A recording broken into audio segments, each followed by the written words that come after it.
తూర్పు తీరంలో మణిహారంగా వెలిగిన బందరు పోర్టుకు పూర్వ వైభవం తీసుకొచ్చేందుకు ప్రభుత్వం కొత్త ఫార్ములాను రూపొందించింది.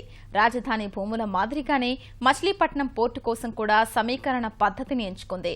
రాష్ట్ర మంత్రివర్గం సైతం సమీకరణ ప్రక్రియకు ఆమోదముద్ర వేసింది.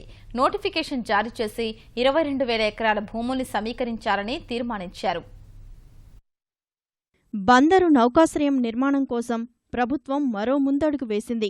పోర్టు నిర్మాణం కోసం సమీకరణ కింద స్థానిక రైతుల నుంచి భూమిని తీసుకోవాలని నిర్ణయించింది. రాష్ట్ర మంత్రివర్గం సైతం సమీకరణకు ఏకగ్రీవంగా తీర్మానించింది. 22,000 ఎకరాల భూమిని సమీకరణ ప్రక్రియ ద్వారా చేపట్టాలని నిర్ణయించారు. రాజధాని అమరావతి కోసం రైతుల నుంచి భూములు సమీకరించి అభివృద్ధి చేసిన ఫ్లాట్లను తిరిగి ఇచ్చినట్లే పోర్టు పరిధిలోని స్థానికులకు భూమిని ఇచ్చే విధానాన్ని అమలు చేయాలని నిర్ణయించారు. పోర్టు నిర్మాణం కోసం అవసరమైన 30,000 ఎకరాల భూములు సేకరించేందుకు ఇప్పటికే ప్రభుత్వం నోటిఫికేషన్ జారీ చేసింది. అయితే అందులో 15,000 ఎకరాలు ప్రభుత్వం ఆధీనంలోనే ఉంది. మరో 14,427 ఎకరాల భూమి ప్రైవేటు పట్టాదారుల వద్ద ఉంది. ప్రైవేటు భూములు సేకరించేందుకు గత ఏడాది జిల్లా కలెక్టర్ పేరిట భూసేకరణ నోటిఫికేషన్ జారీ చేశారు.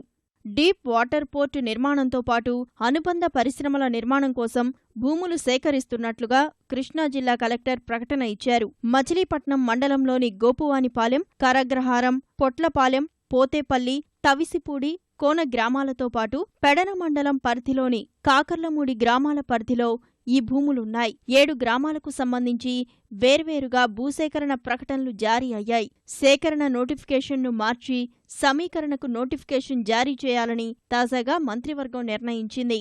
బ్రిటిష్ హయాంలో బందర్లోని నౌకాశ్రయం తూర్పు తీరమంతటా విస్తృతంగా సేవలందించింది. కాలానుగుణంగా నిరాదరణకు గురై పోర్టు కార్యకలాపాలు నిలిచిపోయాయి. ప్రజల నుంచి వచ్చిన విజ్ఞప్తుల మేరకు బందరులో నౌకాశ్రయాన్ని ఆధునిక రీతిలో నిర్మించడంతో పాటు అనుబంధ పరిశ్రమల్ని ఏర్పాటు చేయాలని ముఖ్యమంత్రి చంద్రబాబు సంకల్పించారు.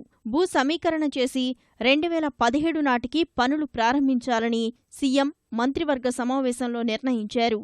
ఇప్పుడు ఈ మచిలీపట్నం ఏరియా డెవలప్మెంట్ అథారిటీ ద్వారా ఈరోజు దాదాపు 28 గ్రామాలని ఆ పరిధిలోకి తీసుకుని దాంట్లో గవర్నమెంట్ ల్యాండ్ కొంత, ప్రైవేట్ ల్యాండ్ కొంత, పోర్టుతో పాటు అనుబంధ పరిశ్రమలు కూడా వచ్చే విధంగా ప్లాన్ చేసుకునే దానికి పెట్టడం జరిగింది. సేమ్ క్యాపిటల్ రీజియన్లో ఏ రకంగా అయితే రైతులకి భూమి ఇచ్చి ఏరియా డెవలప్ చేసి ఇచ్చేదానికి ఎట్లా చేస్తారో సేమ్ అదే రూల్స్, సేమ్ అదే రకంగా కాంపెన్సేషన్ ఇచ్చే విధంగా జరిగింది. ఈ మచిలీపట్నం ఏరియా డెవలప్మెంట్ అథారిటీని నడిపించడానికి కావాల్సినటువంటి నిధులు కూడా 50 కోట్ల రూపాయలు ఫైనాన్స్ కూడా ముఖ్యమంత్రి గారు చెప్పడం జరిగింది. వెంటనే పనులు ప్రారంభించుకోవడానికి చక్కటి అవకాశం. నౌకాశ్రయం కోసం 29 గ్రామాల్లో భూములను సమీకరించాలని మంత్రివర్గం నిర్ణయించింది. మచిలీపట్నం పట్టణాభివృద్ధి సంస్థకు సమీకరణ అధికారాలను కట్టబెడుతూ మంత్రివర్గం తీర్మానం చేసింది. భూ సమీకరణకు సంబంధించి జూలై 11వ తేదీన నోటిఫికేషన్ జారీ కానుంది.